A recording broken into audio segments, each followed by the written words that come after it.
bienvenue. Si c'est la première fois pour toi de te connecter parce que quelqu'un t'aurait parlé de nos séances d'études bibliques hebdomadaires, bienvenue. Toi qui es déjà connecté et qui as déjà l'habitude de te connecter tous les mardis, mercredis et jeudis à partir de 21h heure de New York pour ton éducation spirituelle, bienvenue à tous ceux-là qui nous écoutent depuis l'Australie, depuis la Nouvelle-Zélande.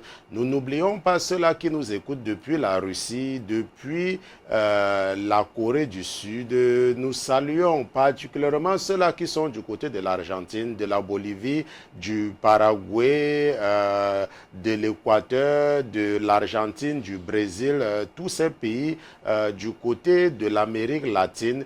Nous saluons également ceux-là qui sont au Canada parce que nous savons que nous sommes également beaucoup écoutés de ce côté-là, même si nous avons souvent tendance à oublier nos voisins les plus proches et oublier même ceux qui sont avec nous ici aux États-Unis. Bienvenue et très particulièrement à tous les pères de famille, à toutes les mères de famille qui ont pris la résolution de s'éduquer spirituellement par ces séances d'études bibliques hebdomadaires. Bienvenue ma soeur, bienvenue mon frère. Je remercie le Seigneur Jésus-Christ pour ta vie. Je remercie le Seigneur Jésus-Christ pour vos vies. Je le remercie d'avoir mis dans vos cœurs de vous intéresser aux choses spirituelles. La parole de Dieu nous enseigne dans le deuxième livre de la loi. Dans Deutéronome chapitre 5 verset 32, la parole de Dieu dit, vous prendrez donc garde de faire comme l'Éternel votre Dieu a commandé. Vous ne vous détournerez ni à droite ni à gauche. La parole de Dieu dit que nous devons nous assurer de mettre en pratique la parole de Dieu.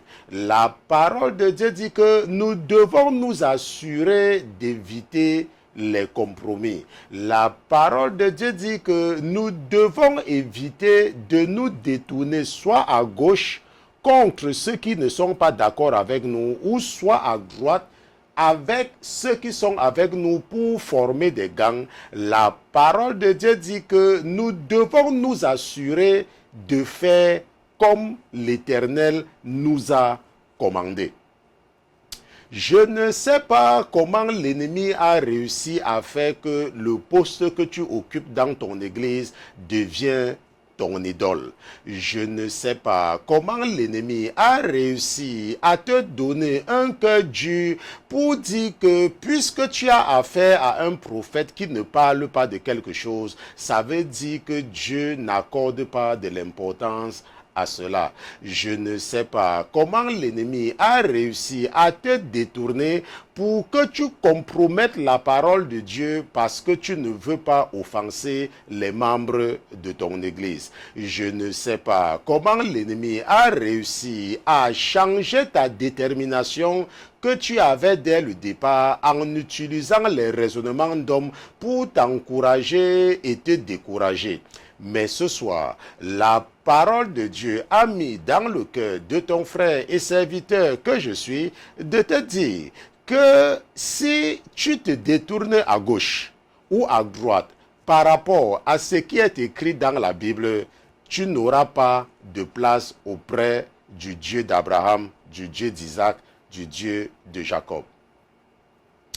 Je remercie le Seigneur Jésus-Christ pour ta vie. Ce soir, nous allons étudier quelque chose de très important pendant que nous allons sortir un peu de notre livre, parce que nous sommes en ce moment dans le livre du prophète Daniel. Nous allons étudier ce que j'estime et ce que votre papa m'a encouragé à revenir là-dessus parce que ça a été la principale préoccupation de vos frères et de vos sœurs et c'est ça qui m'a donc inspiré à parler du ministère de Jean-Baptiste. Le ministère de Jean-Baptiste, ce sera le sujet de notre étude biblique de ce soir. Mais avant toute chose, avant de nous aventurer à utiliser la chair et le sang pour enseigner les princes et les princesses que vous êtes, nous allons d'abord nous assurer de la présence de notre patron dans ce studio. Mais comme notre patron n'est pas un patron ordinaire, comme il est Dieu, comme lui c'est Jésus-Christ de Nazareth, nous allons lui dérouler le tapis rouge et nous allons demander à tous les autres qui se trouvent dans les cieux, qui se trouvent sur la terre, sous la terre et sous la mer, de se taire le temps pour nous d'accueillir dans ce studio Jésus-Christ de Nazareth. Gardez l'écoute. À tout à l'heure. Pardon, Seigneur, pardon pour notre orgueil, nos résistances. Viens enlever nos suffisances et chasser notre arrogance. Pardon, Seigneur, pardon pour toutes nos pensées impures. Viens changer nos cœurs si durs, nos raisonnements obscurs. Oh, relève-nous, nous sommes tombés si bas. Oh, relève-nous, par ta grâce et ton pardon. Aie pitié de nous, nous nous humilions devant toi. Seigneur Jésus, nous voici en la présence du Dieu de la deuxième chance. Nous voici en la présence du Dieu qui a suscité Paul et du Dieu qui nous dit dans l'épître de Paul aux Romains qu'il peut nous parler et qu'il nous parle d'ailleurs par tout ce qui nous entoure, parce que ta parole nous enseigne que ta colère s'enflamme contre tous ceux qui retiennent la vérité captive et que tu utilises ce qui est décrit dans la nature pour nous raconter des choses célestes, pour nous raconter des choses spirituelles. Et conformément à cette logique, Père éternel, nous savons que la nature ne nous enseigne nullement pas qu'un investisseur investit pour perdre, mais la nature nous enseigne qu'un investisseur investit pour du profit, un investisseur investit pour pouvoir gagner.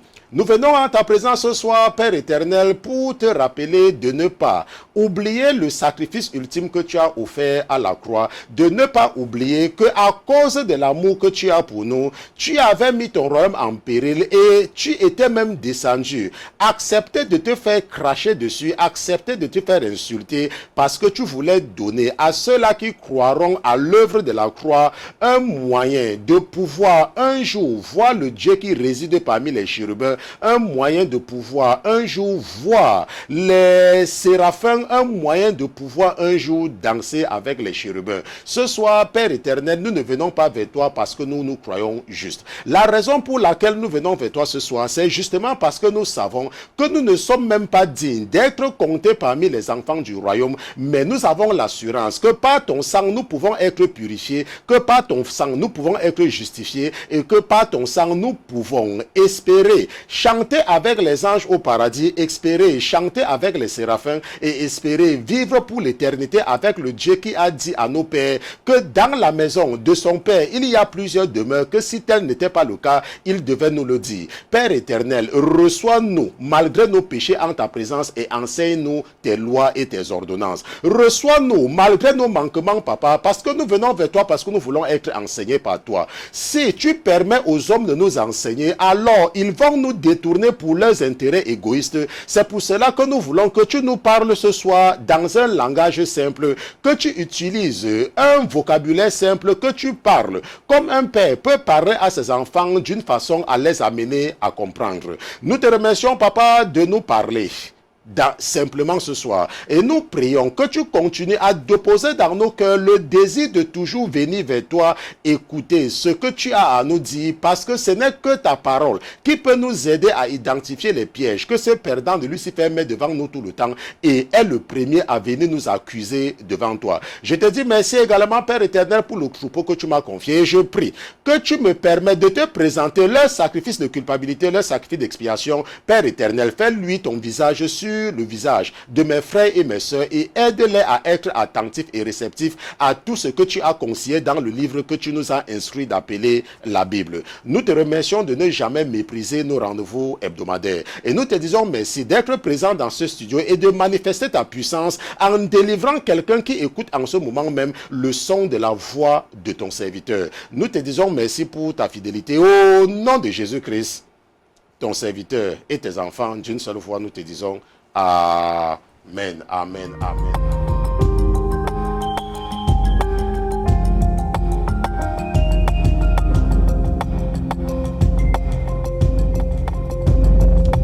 Nous remercions Dieu pour Jésus-Christ, nous remercions Jésus-Christ pour son esprit. Nous le remercions parce qu'il est Dieu. Nous le remercions parce qu'il nous parle par tout ce qui nous entoure. Et nous savons que ce ne sont pas tous ceux qui vont en classe de terminale qui finissent par obtenir le bac. Il y a des gens avec qui j'ai fait la classe de terminale qui n'ont jamais eu le bac. Et il y a des gens avec qui j'étais en classe de terminale qui ont eu le bac après 2 ans, d'autres après 5 ans, d'autres après 10 ans. Et nous savons également que ce ne sont pas tous ceux qui vont à l'école primaire qui arrivent au collège. Beaucoup meurent même avant d'atteindre l'âge de l'enseignement secondaire, tout comme beaucoup meurent après avoir obtenu le bac. Mais Paul nous dit que nous devons courir de façon à remporter la course, n'est-ce pas? Lorsque nous regardons dans Matthieu chapitre 23, n'est-ce pas? Si nous regardons dans Matthieu chapitre 23, la Bible dit au verset 9, n'est-ce pas, que « Et n'appelez personne sur la terre votre Père, car vous n'avez qu'un seul Père, celui qui est dans les cieux. » La Bible dit que « N'appelle personne sur cette terre ton Père. » N'appelle personne sur cette terre ton Père. Bien évidemment, on ne parle pas de ton Père biologique. Ok, on est en train de parler ici des choses spirituelles. Parce qu'il y a des gens qui ont cette mauvaise habitude d'appeler les pasteurs papa tel ou papa tel. La question que je pose souvent, c'est que si tu appelles ton pasteur papa, quand tu vas maintenant prier, tu vas appeler Jésus quoi? Tu peux aussi appeler Jésus papa. Donc Jésus maintenant est devenu l'égal de ton pasteur quoi. N'est-ce pas? Il faut appeler tout simplement ton pasteur pasteur. N'est-ce pas? Tu dis tout simplement pasteur Christian. Tu dis tout simplement pasteur Martin, tu dis tout simplement pasteur Joseph ou pasteur, je ne sais pas, pasteur Émile ou pasteur, n'est-ce pas? Il ne faut pas avoir la mauvaise habitude d'aller contre ce que la parole de Dieu dit. Je sais que les adeptes des ténèbres vont dire que Élisée avait appelé Élie, n'est-ce pas, que mon père, mon père. Mais ça, c'est Jésus qui te parle. C'est Jésus qui te dit de n'appeler personne par père. Ne fais pas cela, c'est Jésus. Tu ne peux donc pas t'appuyer sur ce que Élisée a fait pour justifier ce que tu es en train de faire comme acte. N'est-ce pas? Même si Élisée l'a fait dans les temps anciens, n'est-ce pas? Jésus te dit de ne pas le faire. Lorsque Paul a appelé, a qualifié Timothée de son fils dans la foi, n'est-ce pas? Ou son fils en Christ, à aucun moment dans la Bible, Timothée n'a appelé Paul son père. Si même nous connaissons ce Timothée-là, il n'a pas appelé Paul Père Paul. Il n'a pas dit que Papa Paul. On se comprend? C'est Paul qui considère Timothée comme son fils en Christ, comme son fils spirituel. N'est-ce pas? Maintenant, c'est tout à fait différent du concept de père spirituel. Ça, c'est totalement différent. On n'est pas en train de dire que tu ne peux pas référer quelqu'un comme ton père spirituel. Déjà comme moi, je ne le fais même pas. Ok? Je préfère même utiliser le mot, le titre de guide spirituel. Ok, ou bien de mentor, n'est-ce pas, mon guide spirituel, même pas père spirituel, ce n'est même pas quelque chose que j'utilise même, ok, parce que tu peux te dire, ok, c'est mon père spirituel, peut-être parce que c'est lui qui te... Mais, ça, honnêtement, ce que je dis, c'est qu'il ne faut pas prendre l'habitude de s'opposer à ce que la parole de Dieu dit, ok, parce que lorsque tu le fais, c'est comme si... Enfin, déjà même que tu fais même des choses que la Bible dit ne pas faire, ok, mais prends seulement l'habitude, n'appelle personne ton père. Moi, et je disais ça à l'un de vos frères, moi je n'appelle pas le prophète Georges Père, jamais. Jamais, ça ne traverse même pas mon esprit de l'appeler, parce qu'à l'église, là où il y a les autres pasteurs, n'est-ce pas, on souvent ce truc de l'appeler au daddy, papa. Moi, je ne l'appelle jamais comme ça. Je le qualifie toujours de mon grand frère. Et je l'appelle pasteur. Si je vous montre toutes nos correspondances, c'est pasteur. Ok? Parce que la Bible me dit de n'appeler personne père. Personne. On se comprend? Personne. Et je n'appelle personne mon père. Personne. Aucun personne. Pas que je ne les respecte pas. Ok? Pas que je ne les respecte pas. C'est vrai, je les respecte. Mais parce que Jésus lui-même a dit de n'appeler personne père. Et je ne vais pas le faire. On se comprend? Et tu dois respecter ton pasteur. Tu dois respecter, n'est-ce pas, les anciens de ton église. Mais les respecter ne veut pas dire que tu dois les appeler père. On se comprend? Ou papa. Ce n'est pas ça. Parce que tu es en train de désobéir à ce qui est écrit dans la parole de Dieu. Ok? Appelle ton pasteur, pasteur tel. Ton pasteur a un nom. On se comprend? Appelle la femme de ton pasteur par son nom. Parce qu'il y a des gens, ils appellent la femme de là, oh maman, machin, truc. Ok? Il faut l'appeler par son nom. Elle a un nom. Et c'est ça qui encourage beaucoup de gourous, n'est-ce pas, à faire des fidèles leurs esclaves.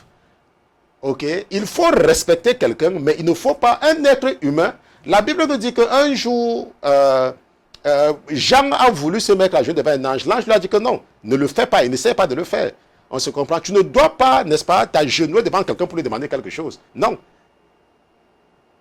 La Bible dit que tu as été acheté à un grand prix. Ne te fais pas esclave d'un homme.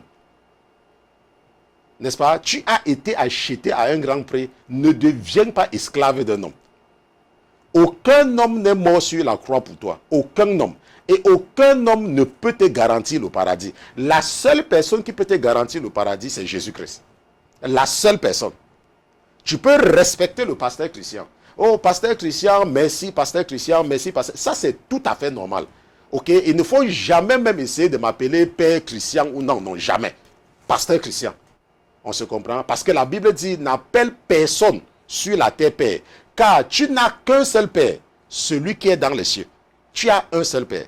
Ok? Parfois, quand je vous enseigne des choses, n'est-ce pas, il y a toujours des représailles spirituelles. Comme lorsque j'ai passé le temps à vous enseigner, je me rappelle sur les années gaspillées des chrétiens, n'est-ce pas? L'enfer n'a pas tardé à réagir. Ok? Ça m'a coûté de longues réunions, n'est-ce pas, au niveau de mon église pour rien, n'est-ce pas? Mais parce que, puisque la Bible dit que lorsque tu es persécuté pour le Seigneur, c'est une bénédiction. Donc, j'accepte tout cela. Donc, ce soir, ce que nous allons étudier, n'est-ce pas, c'est quelque chose de très important. Et pour cela, nous allons demeurer dans le livre de Matthieu, dans l'évangile de Matthieu. Et nous allons seulement retourner au verset 3, n'est-ce pas? Allons-y ensemble dans Matthieu chapitre 3 et nous allons lire quelque chose à partir du verset... Nous allons lire des versets 1 à 9. N'est-ce pas? Matthieu chapitre 3, nous lisons des versets 1 à 9. Donc je tiens à rappeler que ce soir, nous sommes en train d'étudier le ministère de Jean-Baptiste. Ok, le ministère de Jean-Baptiste. La Bible dit qu'en ce temps-là, Jean-Baptiste vint prêchant dans le désert de Judée.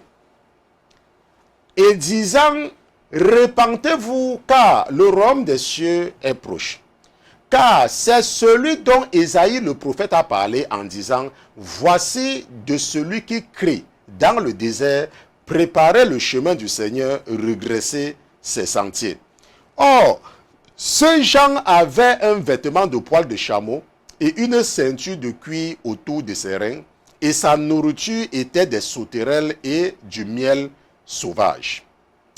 Alors, Jérusalem et toute la Judée et tous les environs du Jourdain venaient à lui. Et ils étaient baptisés par lui dans le Jourdain en confessant leurs péchés.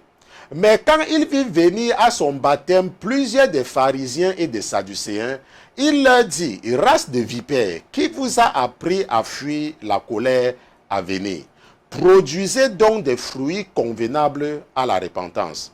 Et ne pensez pas à dire en vous-même, nous avons Abraham pour père. Car je vous dis que de ces pierres, Dieu peut susciter des enfants à Abraham. Car je vous dis que de ces pierres, Dieu peut susciter des enfants à Abraham. Ne pensez pas à dire en vous-même que Jésus, que nous sommes dans la dispensation de la grâce. Que Jésus est celui qui nous justifie, que Jésus va nous justifier, que là où là où le péché abonde, la grâce surabonde. La Bible dit que ne te trompe pas par cela. On se comprend? Parce que les Juifs s'appuyaient également sur ça dans les temps anciens. Tout comme beaucoup de chrétiens s'appuient beaucoup de ce jour sur le concept de la grâce. On se comprend qu'il n'y a plus de condamnation pour ceux qui sont en Jésus-Christ. Mais c'est qu'ils oublient d'ajouter que c'est pour ceux qui marchent selon l'esprit. Ok, il n'y a plus de condamnation, il n'y a pas de condamnation pour celui qui est en Jésus-Christ, qui ne marche pas selon la chair, mais selon l'esprit. Ok, ça veut dire que si tu crois que tu es en Jésus et que tu marches selon la chair, tu es condamné. On se comprend? Maintenant, la Bible nous dit dans Matthieu chapitre 3, verset 3, que, non, lisons le verset 2. Commençons au verset 1. Que en ce temps-là, Jean vint prêchant dans le désert de Judée. Maintenant, c'est quoi le désert? Le désert, c'est un endroit où il n'y a pas de choses intéressantes. Ok? C'est un endroit où il n'y a pas de choses intéressantes. Ok? On dit que tu traverses le désert lorsque les choses ne marchent pas dans ta vie. N'est-ce pas? Tu fais une traversée du désert, rien ne marche, tout est sec. Ok? Et on peut également voir le désert, n'est-ce pas? On peut également voir que lorsque tu es dans le désert, il n'y a pas beaucoup de personnes qui t'écoutent. On se comprend? Il n'y a pas beaucoup de personnes qui t'écoutent. Et la Bible dit que Jean qui était dans le désert disait que préparer le chemin du Seigneur, regresser ses sentiers. Et la Bible dit que Jean avait un vêtement de poil. Je veux que mon épouse montre très bien le verset 4, n'est-ce pas? Que, ce Jean avait un vêtement de poil de chameau et une ceinture de cuir autour des reins. Et sa nourriture était des sauterelles et du miel sauvage. C'est Jean. Maintenant, nous devons quand même nous intéresser d'abord à la naissance de Jean. Et pour cela, nous allons partir dans l'évangile de Luc, qui est l'évangile qui explique le mieux, n'est-ce pas, qui explique le mieux la naissance de Jean. Allons dans Luc chapitre 1, nous allons lire à partir du verset 1. Plusieurs ayant entrepris d'écrire l'histoire des choses, dont la vérité a été pleinement établie parmi nous, selon que nous les ont transmises ceux qui dès le commencement les ont vus eux-mêmes et qui ont été les ministres de la parole, j'ai cru aussi, très excellent Théophile, que je devais te les écrire par ordre, moi qui les ai toutes examinées avec soin, afin que tu reconnaisses la certitude des choses dont tu as été instruit. Au temps d'Hérode, roi de Judée, il y avait un sacrificateur nommé Zacharie, du rang d'Abia. Sa femme était de la race d'Aaron et elle s'appelait Élisabeth. Ils étaient tous deux justes devant Dieu et ils suivaient tous les commandements et toutes les ordonnances du Seigneur d'une manière irréprochable. Ils n'avaient point d'enfants parce que Élisabeth était stérile et qu'ils étaient tous deux avancés en âge. Or, il arriva comme Zacharie faisait les fonctions de sacrificateur devant Dieu selon l'ordre de son rang, qu'il lui échut pas le sort selon la coutume de la sacrificature d'entrer dans le temple du Seigneur pour y offrir les parfums. Et toute la multitude du peuple était dehors en prière à l'heure des parfums. Alors un ange du Seigneur lui apparut, se tenant debout au côté droit de l'autel des parfums. Et Zacharie le voyant fut troublé et la frayeur le saisit. Mais l'ange lui dit, Zacharie, ne crains point car ta prière est exaucée et Élisabeth, ta femme, t'enfantera un fils et tu lui donneras le nom de Jean. Et il sera pour toi un sujet de joie et de ravissement et plusieurs se réjouiront de sa naissance. Car il sera grand devant le Seigneur, il ne boira ni vin ni boisson forte et il sera rempli du Saint-Esprit dès le sein de sa mère. Il convertira beaucoup des enfants d'Israël au Seigneur leur Dieu. Et il marchera devant lui dans l'esprit et avec la vertu d'Élie pour tourner les cœurs des pères vers les enfants et les rebelles à la sagesse des justes, afin de préparer au Seigneur un peuple bien disposé. Et Zacharie dit à l'ange, à quoi connaîtrai-je cela, car je suis vieux et ma femme est avancée en âge. Et l'ange lui répondit, je suis Gabriel, qui assiste devant Dieu, et j'ai été envoyé pour te parler et t'annoncer ces bonnes choses. Avant que mon épouse ne quitte, nous allons retourner au verset 17 qu'il dit, au verset 15 qui dit, car il sera grand devant le Seigneur, il ne boira ni vin ni boisson forte, et il sera rempli du Saint-Esprit dès le sein de sa mère. La Bible dit que il sera grand devant le Seigneur, qu'il sera grand devant le Seigneur, n'est-ce pas? Ce Jean-là, il sera grand devant le Seigneur, un sujet de joie. Maintenant, mais qu'est-ce que nous avons lu dans Matthieu chapitre 3? Ce que nous avons vu dans Matthieu chapitre 3, n'est-ce pas? La Bible dit que ce Jean dont on dit qu'il devait être grand, la Bible dit que ce Jean-là prêchait dans le désert. Et la Bible dit que ce Jean-là, n'est-ce pas, sa nourriture était des sauterelles et du miel sauvage. Ce Jean-là, dont la Bible dit qu'il devait être grand. La Bible dit que non seulement il était dans le désert, mais sa nourriture était des sauterelles et du miel sauvage. Maintenant, ce que nous avons vu ici, là, c'est que la Bible nous dit que dans Matthieu chapitre 3, verset 7, que quand il vit à son baptême plusieurs des pharisiens et des sadducéens, il leur dit, race de vipères, qui vous a appris à fuir la colère à venir, race de vipères. Maintenant, qu'est-ce que nous avons ici là? Nous avons ici là quelqu'un qui a été institué par Dieu lui-même. Parce que la Bible dit qu'il va être rempli du Saint-Esprit depuis le sein de sa mère. Et la Bible dit que lorsque Jean est venu sur la terre, Jean était dans le désert. Jean n'avait pas une grande église. Jean n'était pas membre d'une église. Jean n'était pas membre de l'église apostolique évangélique des saints de ceci. Jean n'était pas un pasteur dans une église. Jean n'était pas responsable de quelque chose dans l'église. La Bible dit que Jean était dans le désert. Et la Bible dit que les chefs de l'église venaient vers lui pour se faire baptiser. Maintenant, qui sont les pharisiens? J'ai préparé pour vous, n'est-ce pas, quelque chose sur les pharisiens, et nous allons lire ensemble. Et nous savons que pendant le ministère de Jésus, et pendant le ministère de Jean-Baptiste, Jésus a été beaucoup confronté aux pharisiens. Ok? Maintenant, qui sont les pharisiens? Les pharisiens, n'est-ce pas, ce sont les pères spirituels du judaïsme moderne. Leur principale caractéristique distinctive était la croyance en une loi orale que Dieu donna à Moïse au Sinaï avec la Torah. Maintenant, je vais souligner quelque chose ici, parce que c'est ce que l'Esprit est en train de me dire de souligner. Ok? Nous allons souligner ceci. Et nous allons mettre ça mettons ça en une couleur qui est lisible, parce que nous allons revenir là-dessus, n'est-ce pas? La principale caractéristique distinctive des pharisiens était la croyance en une loi orale que Dieu donna à Moïse au mont Sinaï avec la Torah. Maintenant, la Torah, elle, c'est une loi écrite, n'est-ce pas? Nous allons prendre ceci, la Torah, loi écrite, et nous allons mettre ça, n'est-ce pas, avec le même caractère, mais mettons ça toujours en caractère grand, et parce que c'est très important. Ok? Maintenant, la Torah, c'est la loi écrite. S'apparentait à la Constitution américaine, c'est comme une Constitution, en ce sens qu'elle énonçait une série de lois ouvertes à l'interprétation.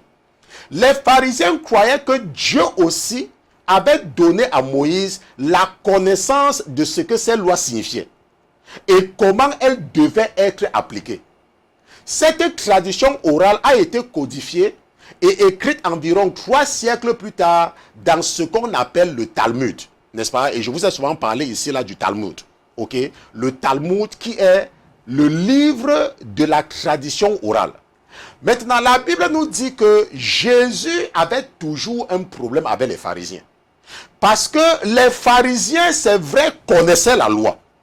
Mais les pharisiens s'appuyaient sur l'oral, sur ce qui n'était pas écrit.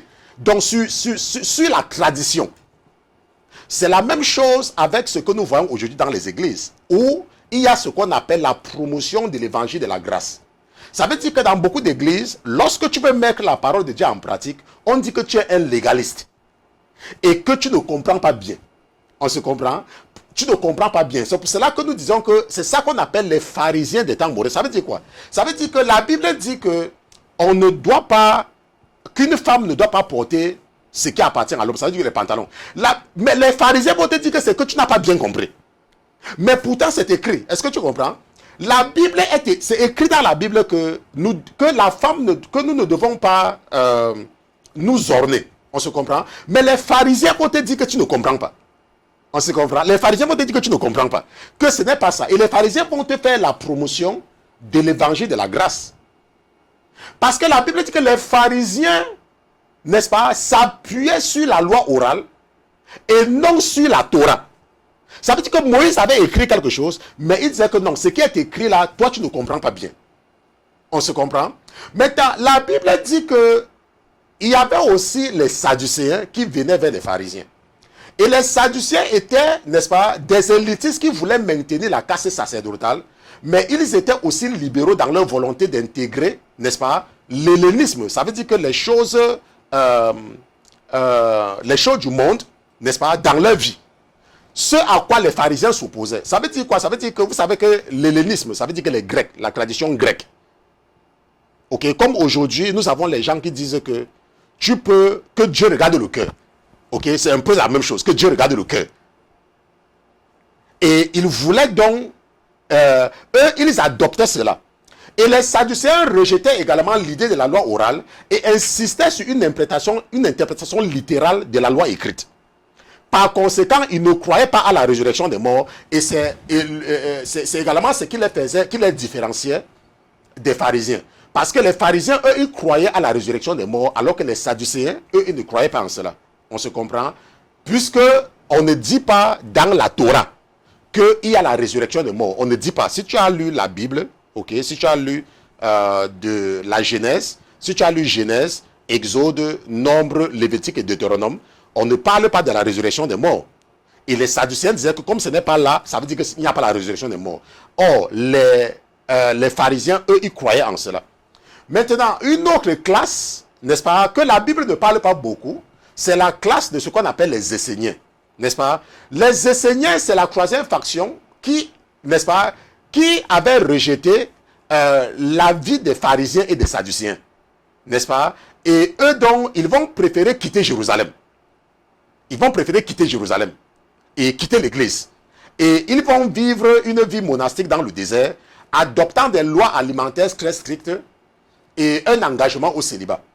Les Esséniens sont particulièrement intéressants pour les érudits parce qu'ils sont considérés comme une émanation du groupe qui a vécu à Qumran, près de la mer Morte, n'est-ce pas? Je ne sais pas si tu as entendu parler de la mer Morte, mais en 1947, un berger bédouin est tombé dans une grotte contenant divers artefacts et gens antiques concernant des manuscrits, n'est-ce pas, décrivant les croyances de la secte et les événements de l'époque, n'est-ce pas? Quand on te parle de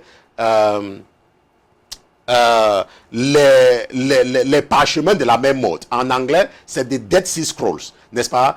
Ça veut dire qu'il y a les parchemins qui ont été découverts en 1947, récemment, n'est-ce pas, au niveau de la mer Morte, et selon ce qu'on dit, n'est-ce pas, ces manuscrits-là appartenaient aux Esséniens. Et on a constaté que les Esséniens qui ont vécu à l'époque de Jésus, n'est-ce pas, à l'époque, n'est-ce pas, à l'époque des pharisiens et des Sadducéens, avaient, n'est-ce pas, ce que nous avons aujourd'hui, la Bible, n'est-ce pas, et on arrive à comparer que c'est la même Bible que nous avons aujourd'hui, n'est-ce pas, que ces Esséniens-là utilisaient. Maintenant, puisque ce n'est pas le sujet de l'étude biblique, nous nous sommes arrêtés là-bas seulement parce que nous voulions comprendre qui sont les pharisiens, les Sadducéens et les Esséniens, parce que c'est très important, lorsque tu es un étudiant de la Bible, de connaître cela, n'est-ce pas, de connaître.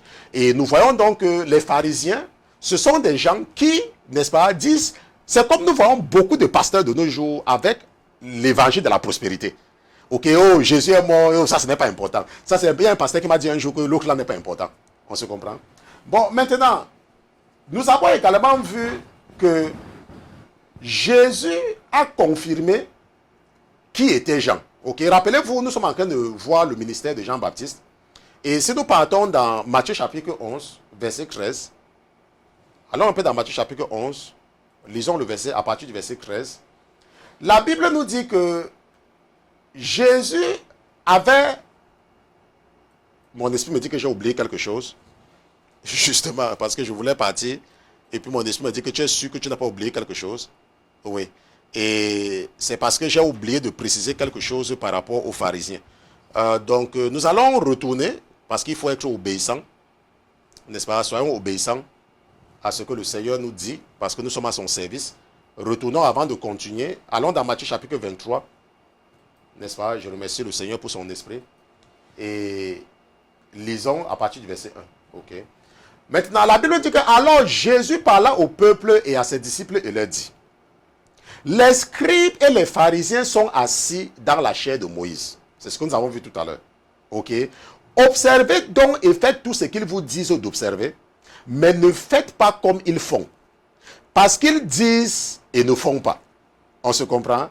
Observez donc et faites tout ce qu'ils vous disent d'observer, mais ne faites pas comme ils font, parce qu'ils disent et ne font pas. Donc, nous pouvons donc voir que les pharisiens connaissaient la parole. On se comprend? Les pharisiens connaissaient la parole, mais le problème c'est qu'ils ne faisaient pas. On se comprend? Les pharisiens connaissaient la parole. Maintenant, pourquoi est-ce que... Je pense que, n'est-ce pas, l'Esprit m'a fait revenir là-dessus, parce qu'en tant que responsable de l'église, ce que je dois vous dire, c'est que moi, je suis dans l'église et j'ai la grâce de côtoyer mes collègues, pasteurs, n'est-ce pas? J'ai cette grâce. Et j'ai constaté, n'est-ce pas, parmi tous les pasteurs, que ce soit ceux qu'on invite à l'église ou ceux qui sont là, machin, truc, c'est que beaucoup de pasteurs sont victimes de la louange des hommes. Beaucoup de pasteurs sont victimes de cela. Ça veut dire quoi? Ça veut dire que il suffit qu'un pasteur prêche bien et que les gens le textent ou l'encouragent que, oh pasteur, j'ai aimé ton message, n'est-ce pas? Je remercie le Seigneur parce qu'il est tellement présent ce soir dans ce studio, n'est-ce pas? Actuellement, là, il est très présent. Ok? Ça veut dire qu'il est d'accord avec cet enseignement. Donc, les hommes de Dieu se laissent facilement corrompre par l'appréciation des autres. Par exemple, quelqu'un prie, quelqu'un dirige la prière. Et 2 ou 3 personnes après, envoyées par les démons, viennent lui dire, oh, j'ai aimé la façon de prier. N'est-ce pas? Ce qui va se passer, c'est qu'il va maintenant vouloir toujours prier. Ou alors, il va toujours vouloir prêcher. Parce que le diable a envoyé quelqu'un pour venir apprécier ce qu'il a fait la dernière fois. Et ce que j'ai constaté, c'est que beaucoup de pasteurs ne font pas ce qu'ils prêchent. C'est pour cela que vous voyez qu'on parle des pharisiens des temps modernes. Ils prêchent, c'est vrai, mais ils ne font pas. C'est la même chose avec les gens qui dirigent les louanges à l'église. Et je peux vous le dire parce que je suis le responsable, n'est-ce pas, de la chorale de mon église. Même comme en d'autres, c'est pour un temps, de façon temporaire, pour pouvoir résoudre un problème qui est là pour l'instant. Et ce que j'ai constaté, c'est que vous allez voir des gens qui vont venir se placer devant vous comme des anges. Mais le cœur est plus noir que le cœur de Lucifer. On se comprend? C'est ça que Jésus dit que observez et faites ce qu'il vous dit. Ça veut dire quoi? Ça veut dire que tu vas à l'église et quelqu'un qui dirige la louange, ne regarde pas la vie de la personne. Mais toi, laisse-toi conduire par l'esprit qui est en train qui est présent. Donc, il ne faut pas dire que non, oh, parce que la personne qui chante mène une mauvaise vie, je ne vais pas adorer Dieu parce que c'est la personne qui chante. Non, Jésus dit qu'il ne fait pas ça. On se comprend? Jésus ne fait pas ça. Toi, fais ce que la Bible dit de faire. On se comprend? Bon, maintenant, nous allons donc maintenant retourner. J'espère que j'ai été obéissant, puisque l'Esprit m'a fait rentrer, parce que j'avais sauté cette partie-là, n'est-ce pas? La Bible dit qu'en ce temps-là, nous voulons voir, non, ce n'est pas le verset, pas le chapitre 3, c'est le chapitre 11, là où nous voulons voir, là où Jésus lui-même a confirmé, n'est-ce pas, Jean. La Bible dit dans Matthieu chapitre 11, verset 13 à 15 que car tous les prophètes et la loi ont prophétisé jusqu'à Jean. Tous les prophètes. Et si vous voulez recevoir ce que je dis, il est cet Élie qui devait venir. Que celui qui a des oreilles pour entendre, entende. On se comprend? La Bible dit que Jean, parce que les enfants d'Israël savait que Élie devait revenir. Parce que rappelez-vous que Élie a été enlevé. N'est-ce pas, par le char de Dieu. Nous connaissons Élie et Élisée. N'est-ce pas? Élie n'est pas mort, Élie était parti. Donc, selon la tradition juive, la tradition orale, Élie devait revenir. Et ils attendaient donc le retour d'Élie. Et Jésus a confirmé que Élie était revenu, mais cette fois-ci, il avait plutôt le nom de Jean. Ok, il avait plutôt le nom de Jean. Et c'est pour ça que je vous dis souvent que par extrapolation, par rapport à l'esprit que j'ai reçu, je suis convaincu que Daniel, n'est-ce pas, c'est Jean l'apôtre, pas Jean Baptiste. Ok, je suis persuadé, quand je compare les deux hommes, n'est-ce pas, de la même façon que Élie, quand il est revenu, il était Jean Baptiste. On se comprend? Maintenant, nous savons donc que c'est Élie qui est revenu. Maintenant, et nous savons que quand Élie était sur la terre, Élie n'avait pas une église. La Bible dit que Élie était toujours au désert. Comme quand il est revenu, il était encore au désert. Et la Bible dit que Élie est celui qui avait commandé la sécheresse pendant 3 ans. Élie, un homme, a commandé qu'il ne va pas pleuvoir. Pendant 3 ans, et la pluie n'est pas tombée. Et parce que Dieu aime son peuple, Dieu aussi a fait qu'il souffre pendant la même période de sécheresse. Et par la suite, c'est lui maintenant qui est toujours parti prier pour que la pluie tombe. On se comprend? Donc maintenant, ce que nous pouvons donc voir, c'est que Élie, que nous connaissons, qui a vécu au temps d'Achab et de Jézabel, et qui n'est pas mort, qui a été enlevé, la Bible dit, et c'est Jésus qui nous confirme qu'il est revenu. Mais cette fois-ci, on l'appelait Jean-Baptiste. On se comprend? Ça, c'est très important de comprendre. Maintenant, lorsque nous regardons l'évangile de Luc, au chapitre 7, et c'est là-bas que nous allons partir, Luc, chapitre 7, n'est-ce pas? L'évangile de Luc, c'est mon meilleur de tous des 4 évangiles. N'est-ce pas? Si tu ne le sais pas, il y a 4 évangiles. L'évangile de Matthieu, l'évangile de Marc, l'évangile de Luc et l'évangile de Jean. Ok? Il ne faut pas confondre les évangiles et les épîtres. Ok? Il y a les lettres, il y a les épîtres, il y a les évangiles, et puis il y a le livre d'Apocalypse. Ok? Parce qu'il y a beaucoup de chrétiens qui ne savent même pas qu'il y a 4 évangiles. Mais ils partent quand même à l'église. Hein? Si je demande qu'il y a combien d'évangiles, ils ne connaissent pas. Ok? Donc, si nous partons dans Luc chapitre 7, verset 19, mais ils partent quand même à l'église. Après, ils vont dire que Dieu regarde le cœur. Mais tu demandes à combien d'évangiles, ils ne connaissent pas. N'est-ce pas? La Bible dit que et Jean appela 2 de ses disciples et les envoya vers Jésus pour lui dire, es-tu celui qui devait venir? Ou devons-nous en attendre un autre? Ces hommes donc, étant venus vers Jésus, lui dit, Jean-Baptiste nous a envoyés vers toi pour te dire, es-tu celui qui devait venir? Ou devons-nous en attendre un autre? Or, à cette même heure, Jésus guérit plusieurs personnes de leurs maladies, de leurs infirmités et des malins esprits, et il leur rendit la vue à plusieurs aveugles. Puis, répondant, il leur dit, allez et rapportez à Jean ce que vous avez vu et entendu, que les aveugles recouvrent la vue, les boiteux marchent, les lépreux sont nettoyés, les sourds entendent, les morts ressuscitent, l'évangile est annoncé aux pauvres. Et heureux est celui qui ne se scandalise pas à mon sujet. Ce que Jean avait envoyé étant parti, Jésus se mit à dire au peuple au sujet de Jean, qu'êtes-vous allé voir au désert? Un roseau agité du vent? Mais qu'êtes-vous allé voir? Un homme vêtu d'habits précieux? Voilà, ceux qui sont magnifiquement vêtus et qui vivent dans les délices sont dans les maisons des rois. Et Jésus dit, mais qu'êtes-vous allé voir? Un prophète? Oui, vous dis-je, et plus qu'un prophète. C'est celui de qui il est écrit, voici j'envoie mon messager devant ta face, qui préparera le chemin devant toi. Car je vous dis, qu'entre ceux qui sont nés de femmes, il n'y a point de prophète plus grand que Jean-Baptiste. Et cependant, le plus petit dans le royaume de Dieu est plus grand que lui. La Bible dit que, car je vous dis, qu'entre ceux qui sont nés de femmes, il n'y a point de prophète plus grand que Jean-Baptiste. Ça, ce sont les paroles de Jésus. Hein? Ça, ce sont les paroles du pasteur Christian. Ça, là, ce sont les paroles de Jésus. Jésus dit que, mais, qu'êtes-vous donc allé voir? Qu'êtes-vous allé voir? un prophète. Jésus dit, dans Luc chapitre 7, verset 24, que qu'êtes-vous allé voir au désert? Un roseau agité de vent? Non. Jésus dit, mais qu'êtes-vous allé donc voir? Un homme vêtu d'habits précieux? Qu'est-ce qu'il faut aller donc voir? Une grande église? Un grand prophète? Un prophète qui a le 4x4? Un prophète qui a les voitures garées dans son parking? Un prophète qui voyage en avion? Un prophète qui a les branches partout?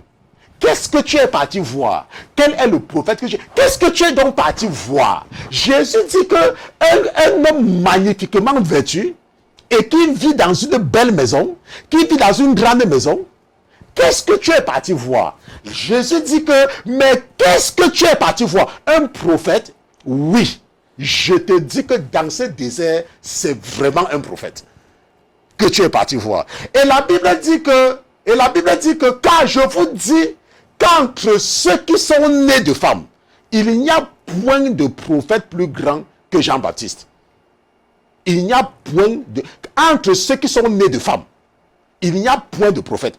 Maintenant, mais qu'est-ce que tu es parti voir? La Bible nous a dit dans Matthieu chapitre 3, lorsque nous avons lu Matthieu chapitre 3, je pense que c'était le verset 3, n'est-ce pas? La Bible dit, Matthieu chapitre 3, verset 1, que Matthieu chapitre 3, non pas chapitre 3, Matthieu chapitre 3, même si tu ne veux pas, tu vas partir là-bas. Matthieu chapitre 3, n'est-ce pas? La Bible dit qu'en ce temps-là, Jean-Baptiste vint prêchant dans le désert de Judée. Et la Bible nous dit que ces gens-là, n'est-ce pas? Que ces gens-là, au verset 4, n'est-ce pas? Que ces gens-là étaient vêtus d'un vêtement de poil de chameau et une ceinture de cuir autour de ses reins, et sa nourriture était des sauterelles et du miel sauvage. Samedi dernier, j'étais à un funérail. Heureusement pour moi que je n'avais rien à faire là-bas, j'étais seulement assisté, parce que ça arrive rarement, parce que quand je vais, c'est toujours pour préparer et pour exhorter les gens. Le Seigneur a envoyé une jeune dame qui aime Dieu, mais qui a arrêté d'aller à l'église. Et je me rappelle à l'époque où je l'ai connue, elle avait vraiment tellement de détermination qu'elle a même acheté même un tapis pour mettre dans l'église. Et subitement, j'ai commencé à lui parler. Je ne sais même pas comment la conversation a commencé. Et j'étais en train de lui dire que si tu veux entendre la vérité dans l'église, tu n'entendras jamais la vérité. Pourquoi? Parce que les églises sont des entreprises de nos jours. Et une entreprise est là pour remporter de l'argent. Même le pasteur qui a les plus bonnes intentions, je dis que même le pasteur qui a les plus bonnes intentions, à un moment donné, le diable réussit la plupart du temps, dans 99% des cas, à mettre ce pasteur sous une pression financière des factures et du loyer. Ce qui fait que après un certain temps, même dans les églises qui ont bien commencé, je dis bien qui ont bien commencé, le message du salut n'est plus promu. Et que si tu essayes même de dire ce qui va amener les gens au salut, on va te convoquer au conseil pastoral et on va te dire de ne plus dire ce genre de choses. Parce que ça n'encourage pas les gens à venir cotiser pour payer le loyer de l'église, du pasteur, des musiciens et pour que le pasteur parte en congé. On se comprend? Ça ne va pas payer les factures. Donc s'il te plaît, ne parle pas de ça, parce que ce n'est pas important. Quand ils vont vouloir changer, Dieu va les toucher. Je vous parle en tant que pasteur, je ne vous parle pas que j'ai entendu quelque part, je vous parle en tant que pasteur. Ok? Donc je disais que si tu veux entendre la vérité, maintenant, mais est-ce que tu seras justifié parce qu'on ne t'a pas dit que je suis à l'église? Non.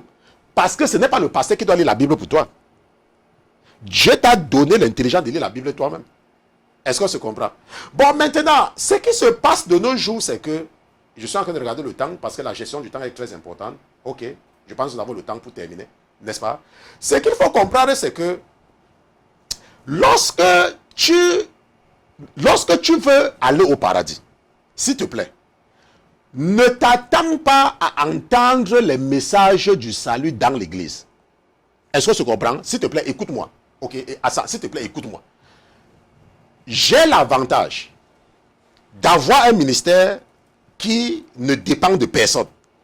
Ok, j'ai cet avantage. Il y a des gens qui contribuent des milliers d'euros pour ce ministère. Je dis bien des milliers d'euros. Mais je ne les connais pas. Je ne les connais pas. Je n'ai pas de contact avec eux. Ce qui fait que j'ai la liberté d'expression. Parce que je ne suis sous aucune contrainte financière. Ok? La Sainteté FM n'est sur aucune contrainte financière. Parce que ce studio se trouve là où je vis. Ça veut dire quoi? Ça veut dire que le loyer sera payé même pour moi, même si je ne veux pas dormir dehors. Et mes enfants, on se comprend? Je n'ai aucune contrainte. Nous avons de l'argent et nous utilisons vos contributions pour nous assurer de la qualité de la production. Mais si la production n'est pas de qualité, nous allons toujours prêcher. Mais c'est bien d'avoir ce qui est bien, parce que ça sauve ceux qui ont le cœur dur. Qu'il y a des gens intelligents qui font le travail de Dieu. On se comprend? Ça, c'est différent. Maintenant, lorsque tu es dans une église, s'il te plaît, écoute-moi très bien. Je ne sais même pas comment je vais parler de cela. Ok, écoute-moi très bien. Dans l'église, il y a des messages que tu n'entendras jamais. On se comprend? Pas parce qu'il n'y a pas les pasteurs qui connaissent. Il y en a dans le corps pastoral qui connaissent. Mais la plupart du temps, quand ils prêchent de ça, on les convoque. Au conseil pastoral, on les convoque. Et on leur dit que tu ne dois pas parler de ceci.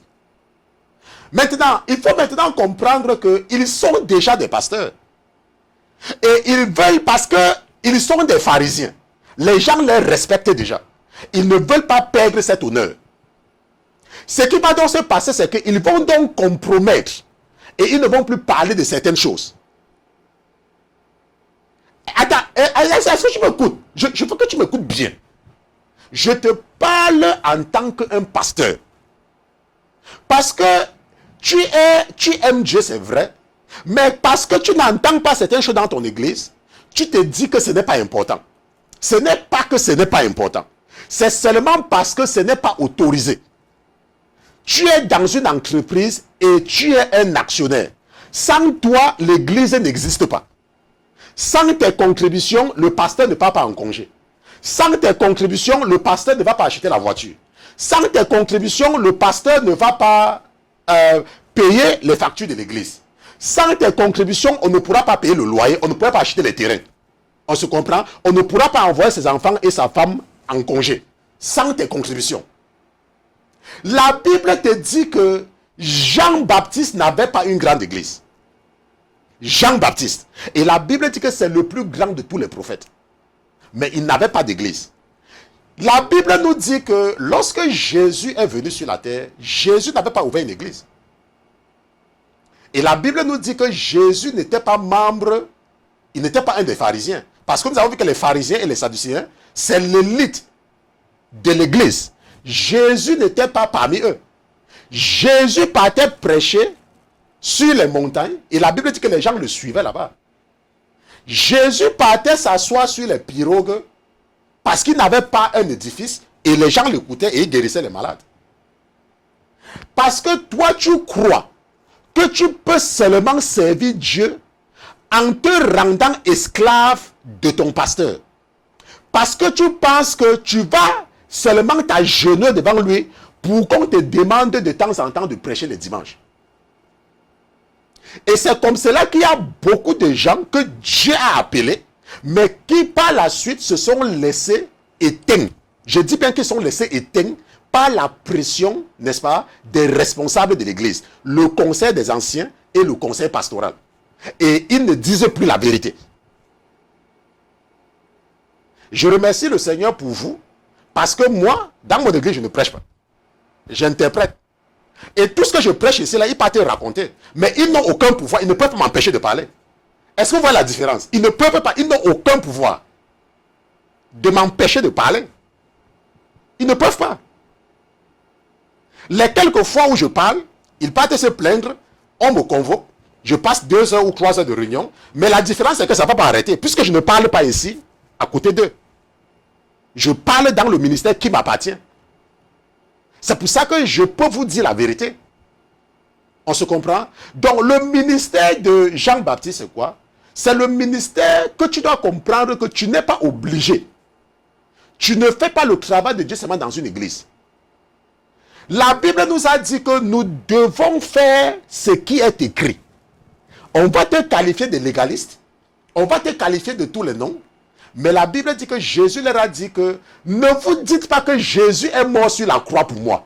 Ne vous dites pas que nous sommes les enfants de Jean-Baptiste. Et je vous demande de faire quelque chose, vous ne faites pas. Dans l'église, vous allez voir, on va consacrer, une femme accouche. Elle n'est pas mariée. Mais parce qu'on va la perdre, elle dit qu'elle peut consacrer son enfant. Et le pasteur consacre l'enfant. Parce qu'on va la chasser. Parce qu'on va qu'elle parte. Je vous dis ce qui se passe dans les églises. Parce qu'on va qu'elle parte. Regarde, vous voyez ce qui est dangereux? Ce qui est dangereux, c'est qu'on ne veut pas la perdre. On ne veut pas qu'elle quitte l'église. C'est pour cela que même si elle a fait un enfant sans être mariée, on va quand même consacrer l'enfant à Dieu. Contrairement à ce que la Bible dit. Est-ce que vous voyez un peu? Pourquoi? Parce que sans cette personne, la dîme ne va pas entrer. Il n'y aura pas les offrandes. Ok? Maintenant, pourquoi est-ce que les pasteurs viennent à l'église en retard? La plupart du temps, les pasteurs viennent à l'église en retard parce qu'ils s'assurent de venir quand tout le monde est là.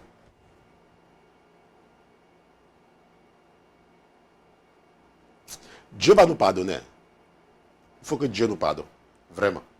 Donc, si tu es un pasteur qui m'écoute, je ne sais pas depuis quand tu t'intéresses déjà à la parole de Dieu. Et pendant que j'ai préparé cet enseignement, l'Esprit m'a rappelé le frère divin. N'est-ce pas? Le frère divin appelé qui a fait son témoignage, qui est posté sur notre site internet et dont le Seigneur vient dans mon cœur de les aider. N'est-ce pas? Nous avons dépensé beaucoup d'argent pour les aider à enregistrer plus de témoignages. Vous savez que nous aidons en fonction de ce que l'Esprit nous dit. N'est-ce pas? À un moment donné, il a été obligé de quitter son église. Parce que le message qui sauve les âmes sur les réseaux sociaux, on avait tellement mis la pression sur son pasteur de l'église, n'est-ce pas, sur lui, qu'il était obligé de quitter. Et il a lancé un ministère, la marche, je crois que c'est la marche pour le ciel, ou la marche vers le ciel, et ils vont dans des églises. Et je sais que le Seigneur voudrait que je l'encourage de voir que Élie n'avait pas d'église. Jean-Baptiste n'avait pas d'église. Jésus lui-même n'était pas membre du conseil pastoral. La Bible dit que Jésus guérissait les malades. Et à chaque fois, il partait comment l'église fait ses offrandes. Il partait de temps en temps discuter avec eux. Il passait le temps avec les pharisiens. Il passait le temps avec les sadducéens. Il discutait avec eux. Mais il n'était pas parmi eux. Et on s'opposait à lui. Pourquoi? Parce que lui, il avait le message de la repentance. On a tué Jean-Baptiste parce que Jean avait osé dire, n'est-ce pas, à Hérode, que ce qu'il a fait n'est pas bien. En prenant la femme de son frère, Hérodias. Et parce que Jean avait eu le courage, on l'a arrêté, on l'a mis en prison. Maintenant, ce que nous voyons, c'est que vous allez voir les gens qui vont venir à Jésus. Oh, pasteur, prie pour moi parce que je dois avoir ceci. Oh, pasteur, prie pour moi parce que je dois avoir ceci. La Bible dit que Jean vivait dans le désert. La Bible dit que Jean se nourrissait des sauterelles et du miel. Mais toi, tu es un chrétien, tu parles au paradis, mais c'est toi qui peux quand même une grande maison. La Bible dit que Jean n'avait pas de femme. Je n'ai pas lu quelque part que Jean avait une femme. Moi, je n'ai pas vu. Mais toi, le seul moyen pour toi de savoir que Dieu est avec toi, c'est si tu as une femme, si tu as les enfants, si tu as un mari, si tu as une maison, si tu as un travail, tu as une voiture. Voilà ton Jésus. Pourquoi? Parce que le diable a réussi à mettre l'évangile de la prospérité dans la mentalité des gens. Et c'est la prospérité qui dépasse, qui a précédence sur le salut. Beaucoup de chrétiens aujourd'hui vont dire que Dieu n'est pas avec eux parce qu'ils sont au chômage. Beaucoup de chrétiens vont te dire que Dieu ne les exauce pas parce qu'elles n'arrivent pas à enfanter. La Bible dit que Élisabeth, la mère de Jean-Baptiste, était avancée en âge quand elle a eu l'enfant. Mais la Bible dit qu'il respectait et il marchait, il craignait Dieu. Mon esprit me dit de lire cela encore avant de terminer, parce que nous sommes pratiquement à la fin. Mais comme nous devons être obéissants, n'est-ce pas? Voilà ce que la Bible dit dans Luc chapitre 1. La Bible dit dans Luc chapitre 1, c'est que la Bible dit que il y avait un sacrificateur nommé Zacharie, du rang d'Abia. Sa femme était de la race d'Aaron. Et elle s'appelait Élisabeth. Maintenant, mes élèves, vous savez ce que c'est la race d'Aaron, n'est-ce pas? Aaron, n'est-ce pas? Ok. Ils étaient tous deux justes devant Dieu. Et ils suivaient tous les commandements et toutes les ordonnances du Seigneur d'une manière irréprochable. Élisabeth et Zacharie, ils suivaient Dieu. Mais qu'est-ce que la Bible dit? Ils n'avaient point d'enfants. Parce que Élisabeth était stérile et ils étaient tous deux avancés en âge. Mais ils servaient Dieu sans enfants. De façon irréprochable. Mais toi, parce que tu cherches quelque chose depuis 1 an, ça ne vient pas, Jésus n'est pas avec moi. Parce que tu veux ceci, machin, truc. Oh, pasteur, Jésus n'est pas avec moi. Oh, pasteur Christian, je ne sais pas ce que j'ai fait à Jésus. Pasteur Christian, je ne sais pas comment je dois prier. J'ai jeûné, pasteur. J'ai jeûné, pasteur. Oh, pasteur, je ne sais pas, pasteur. Oh, pasteur, qu'est-ce que j'ai fait à Dieu? Oh, pasteur, je n'ai pas où dormir, pasteur. Pasteur, je n'ai pas où dormir. Oh, pasteur, où est mon mari, pasteur? Pasteur, où est ma femme, pasteur? Pasteur, je cherche l'enfant, pasteur. Pourquoi? À cause de l'évangile de la prospérité. La Bible dit que de tous ceux qui sont nés d'une femme, aucun n'est plus grand que Jean-Baptiste. Mais ces gens-là vivaient dans le désert. Mais toi, quand tu sais Dieu, si tu n'as pas un bon boulot, c'est que Dieu n'est pas avec toi. Il y a les gens qui m'appellent, oh pasteur, je veux le travail là, prie pour moi, pasteur. Je veux le travail là, prie pour moi, pasteur. Un jour, je priais. Je vais extrapoler à cause de cela. Je cherchais le travail, j'ai osé prier un jour pour le travail. Et je ne vais jamais oublier le jour là. Je me suis mis à genoux pour prier. Parce que j'avais fini avec mon master d'ingénierie ici aux États-Unis. Et je cherchais le travail. Et comme j'appelais les gens pour prier, hein, j'appelais les gens, je commençais déjà, je n'avais pas encore de message à l'époque, mais j'appelais, parce que je passais avant le temps, ça m'a parler aux gens au téléphone, les prier avec eux, et ainsi de suite. Et je suis parti prier pour demander le travail. La façon que le Saint-Esprit m'avait reprimé. Il m'a dit, ne fais plus jamais ça. Est-ce que ne fais plus jamais ça. Maintenant, vous savez que parfois, Dieu peut vous dire quelque chose d'une certaine façon. Comme la Bible dit, il parle d'une certaine façon, il parle d'une autre façon. Il y a un autre temps, je voulais un poste dans une grande société ici, là. Et je suis parti voir le prophète. Mais ça, il est prophète, non? Il a dit, oh pasteur, pardon, le travail, si je veux ça. Si par exemple, on peut prier par rapport à ça, la machin. Il me dit qu'il n'y a pas de problème. On va prier. Je suis parti voir un prophète. Oh, on va prier. Vraiment. Il faut partir à l'église pour la bénédiction. Il faut partir. Quand on te demande de faire ce que la Bible te dit, tu pars à l'église. On t'appelle, on dit que oh, Dieu est avec toi, alors que tu portes les pantalons.